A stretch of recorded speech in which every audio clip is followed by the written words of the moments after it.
தாகம் தீர்க்கும் தண்ணீரையும் வறட்சி நீக்கும் ஆறுகளும்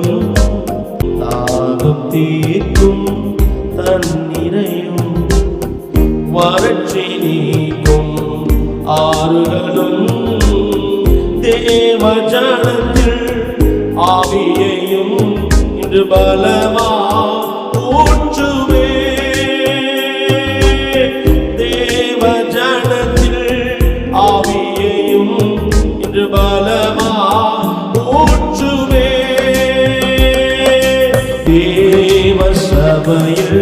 எழுந்தருளி மகிமை பொழிந்திடுமே மகிழ்ச்சி போங்க பாடிட மக்கள் மனதில் நிறைந்திடுமே தேவனே